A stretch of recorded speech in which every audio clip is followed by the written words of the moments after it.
الف لام میم، اللہ وہ اللہ، لا الہ الا ہوا جس کے سوا کوئی دوسرا معبود نہیں، الحی القیوم وہ خود زندہ ہے، دوسروں کو قائم رکھنے والا ہے۔ یہ آیت مبارکہ ہے۔ اللہ وہ ہے جس کے سوا کوئی معبود نہیں، وہ خود زندہ، دوسروں کو قائم رکھنے والا ہے۔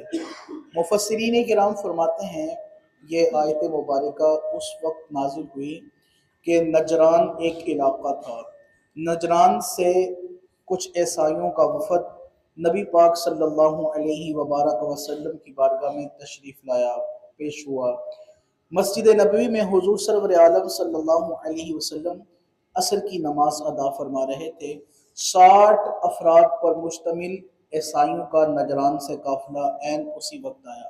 اس میں 3 لوگ ان 60 میں سب سے بڑے تھے، اور ان میں ایک کا نام ابو حارثہ بن القمہ تھا، جو ان تینوں میں سے بھی سب سے بڑا تھا، جس کو عیسائیوں کے حکمران بھی مانتے تھے، عزت و اکرام کرتے تھے۔ اب عین اس وقت یہ انٹر ہوئے مسجد میں، مسجد نبوی میں، کہ عصر کا وقت تھا، اور سرکار عالم صلی اللہ علیہ وسلم عصر کی نماز ادا فرما رہے تھے۔ ان کی بھی وہ عبادت کا وقت تھا، تو یہ بھی مسجد میں داخل ہوئے۔ انہوں نے بھی اپنی عبادت کا سلسلہ شروع کر دیا، اور انہوں نے منہ جو ہے وہ بیت المقدس کی جانب کیا۔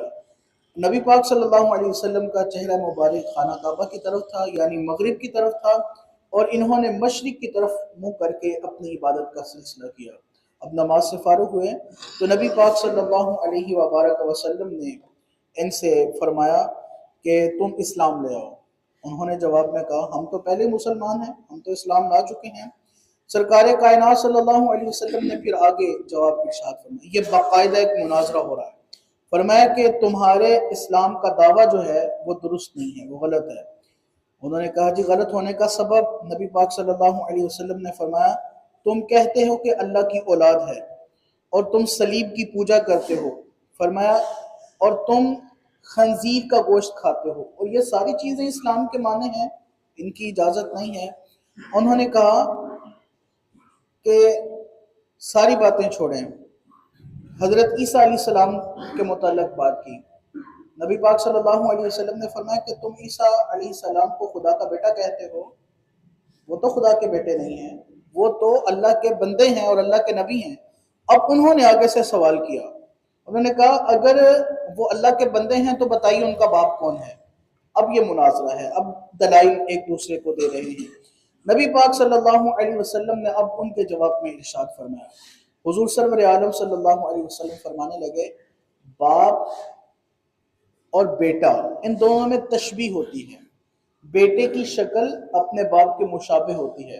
حضور نے ان سے کہا، اب انہوں نے اعتراض کیا، حضور نے آگے جواب دیا، فرمایا بتاؤ کہ حضرت عیسیٰ علیہ السلام کی شکل کس کے مشابہ ہے؟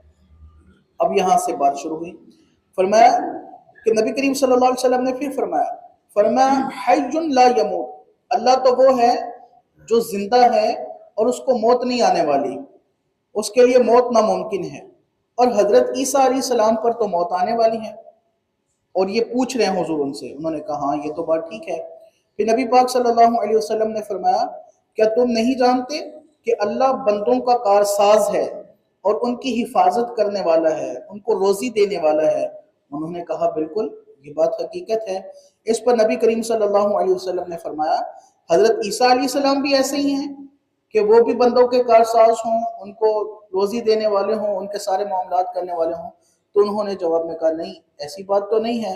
اس پر نبی کریم صلی اللہ علیہ وسلم نے پھر فرمایا کیا تم نہیں جانتے کہ اللہ تعالیٰ پر آسمان و زمین کی کوئی چیز پوشیدہ نہیں ہے، کوئی چیز مخفی نہیں ہے، اللہ رب العزت ہر چیز کو جاننے والا ہے؟ انہوں نے اقرار کیا بالکل ایسا ہی ہے۔ پھر نبی پاک صلی اللہ علیہ وسلم نے ان سے پوچھا کیا حضرت عیسیٰ علیہ السلام کو اللہ رب العزت کے بتائے بغیر، اللہ رب العزت کا حضرت عیسیٰ علیہ السلام پر علم کی آگاہی کیے بغیر کچھ جانتے ہیں؟ انہوں نے کہا نہیں، اللہ کے بتائے بغیر حضرت عیسیٰ علیہ السلام بھی کچھ نہیں جانتے۔ پھر رسول اکرم صلی اللہ علیہ وسلم نے ارشاد فرمایا کیا تم نہیں جانتے کہ حضرت عیسیٰ علیہ السلام حمل میں رہے اور پیدا ہونے والوں کی طرح پیدا ہوئے، بچوں کی طرح انہیں غذا دی گئی، وہ کھاتے بھی تھے پیتے بھی تھے، ان کی بشری صفات تھی، بشری تقاضے تھے۔ انہوں نے کہا جی بالکل ایسا ہی ہے، اس میں کوئی بات غلط نہیں۔ اس پر نبی پاک صلی اللہ علیہ وسلم نے پھر فرمایا ان تمام چیزوں کے باوجود پھر حضرت عیسیٰ علیہ السلام خدا کیسے ہو سکتے ہیں جیسا کہ تمہارا گمان ہے؟ اور روایت میں الفاظ ہیں پھر وہ سب خاموش ہو گئے اور ان میں سے کسی کو کوئی جواب نہ آیا، اور اسی پر یہ آیت مبارکہ نازل ہوئی۔ یہ سارے واقعے کے مطابق آیت مبارکہ نازل ہوئی، اور پھر یکے بعد دیگرے 80 آیات جو ہیں وہ اسی موضوع پر ہیں۔ عزیزان گرامی قدر، یہ ایک وہ خوبصورت سلسلہ تھا نبی پاک صلی اللہ علیہ وسلم کی تبلیغ کا، جہاں پر اللہ رب العزت کے فضل سے حضور سرور عالم صلی اللہ علیہ وسلم نے دلائل کے ساتھ مناظرہ کیا۔ مناظرہ کرنا جائز ہے، درست ہے، مستحسن ہے، لیکن اگر مقصد صرف اور صرف دفاع اسلام ہو، اگر اپنی ذات اور اپنی انا کو انسان جو ہے وہ بروئے کار لائے اور اپنی ذاتوں اور اناؤں کی وجہ سے لوگوں سے وہ الجھنا اور جھگڑنا شروع ہو جائے تو یہ بات درست نہیں ہے۔ مناظرہ کیا جا سکتا ہے، لیکن دلائل بڑے احسن انداز کے ساتھ پیش کیے جائیں، احسن انداز کے ساتھ کلام کیا جائے۔ یہ کریم آقا علیہ السلام کی سنت مبارکہ بھی ہے۔ اور آیت مبارکہ میں دو لفظ اللہ رب العزت کی صفات پر مبنی ہیں، حی اور قیوم۔ ان کا معنی ہے اللہ رب العزت حی کا معنی ہے دائم و باقی، اور قیوم کا معنی ہے ایسی وہ ذات جو قائم بالذات ہے، بغیر کسی دوسرے کی محتاجی کے، وہ تصرف کے خود قائم ہے، اور مخلوق کی دنیا اور آخرت کی زندگی کی حاجتوں کی تدبیر فرمانے والا۔ یہ آج کی آیت مبارکہ کا شان نزول اور پس منظر ہے، اور اس میں اللہ رب العزت کی توحید جو ہے وہ اس کے بارے میں بیان کیا گیا ہے کہ اللہ وہ ہے جس کے سوا کوئی معبود نہیں، جس کے سوا کوئی معبود نہیں۔ جو اسلام ہے، دین ہے، وہ کلمہ توحید کے بغیر نہیں ہے۔ اگر کوئی لاکھ نمازیں پڑھے، لاکھ عبادتیں بروئے کار لائے، نبی پاک صلی اللہ علیہ وسلم کی تعظیم و توقیر بھی کرے، صحابہ کو، اہل بیت کو، سب کو تسلیم کرے، لیکن ایک کلمہ توحید پر اگر اس کا ایمان نہیں ہے تو وہ مسلمان نہیں ہے۔ کلمہ توحید یہ بنیاد ہے، یہ اساس ہے۔ اگر یہ بنیاد قائم ہوگی تو اسی کے اوپر دین کی پوری عمارت کھڑی ہوگی۔ تو ہمیں اللہ رب العزت کی بارگاہ میں یہ دعا کرنی ہے، الہ العالمین ہمیں صحیح معنوں میں اپنی وحدانیت کو پہچاننے کی توفیق عطا فرما۔ یا الہ العالمین ہمیں توحید باری تعالیٰ پر یا الہ العالمین کھڑے ہونے کی توفیق عطا فرما، ڈٹ کر دشمنان اسلام جو ہیں، دشمنان دین ہیں، ان کا مقابلہ کرنے کی توفیق عطا فرما۔ یہ جو دور ہے بالخصوص یونیورسٹیوں اور کالجوں کا، انتہائی یہ پرفتن دور ہے، اور آج کل کے زمانہ میں ایتھیسٹ پیدا ہو رہے ہیں۔ ایتھیسٹ اگر میں یہ بولوں، ملحدین پیدا ہو رہے ہیں، اور ملحدین وہ ہیں جو سرے سے خدا کے وجود کا انکار کرتے ہیں، کہتے ہیں خدا تو ہے ہی نہیں۔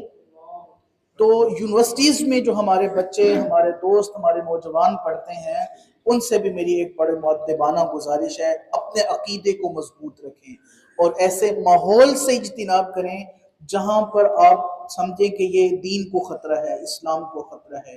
ایک یونیورسٹی کا نوجوان، اس نے آ کر کے مجھے کہا، میرا ایک بڑا اچھا دوست ہے، بڑے عمدہ اخلاق کا مالک ہے، لیکن وہ ایتھیسٹ ہے، یعنی خدا کے وجود کا انکار کرتا ہے، بتائیے میں کیا کروں؟ اب اس صاحب کا اتنا نالج تو ہے نہیں کہ وہ اس کے ساتھ مقابلہ کر سکے، یا اس کی باتوں پر یا بے جا اعتراضات پر وہ دلائل قائم کر سکے۔ تو ہوتا کیا ہے، آہستہ آہستہ ہمارے بچوں کے ذہن کچے ہوتے ہیں، وہ دلائل نہیں ہے، وہ گفتگو کا انداز نہیں ہے، تو آہستہ آہستہ ہمارے بچے اپنی راہ راست سے اتر جاتے ہیں۔ تو میری والدین سے گزارش ہے، نوجوانوں سے گزارش ہے کہ خدا کا واسطہ اپنی زندگی کے معاملات ٹھیک ہیں، نالج حاصل کرنا چاہیے، یونیورسٹیز میں پڑھنا چاہیے، کالجز میں جانا چاہیے، یہ دنیاوی تعلیم ضروری ہے، لیکن اپنے ماحول کو ضرور دیکھیے کہ آپ کے ارد گرد ماحول سازگار ہے کہ نہ سازگار ہے۔ اگر ایسی پرخطر فضائیں آپ کے ارد گرد منڈلا رہی ہیں تو پھر آپ کو اپنے ایمان کی حفاظت کرنا ضروری ہے، اور یہ پہلا حق ہے۔ خالق کائنات اللہ عز و جل ہمارے نوجوانوں کو اور ہمارے جتنے بھی امت مسلمہ کے افراد ہیں، الہ العالمین سب کو اپنے ایمان کی، اپنے عقائد کی حفاظت کی توفیق عطا فرمائے، آمین بجاہ طہ و یاسین۔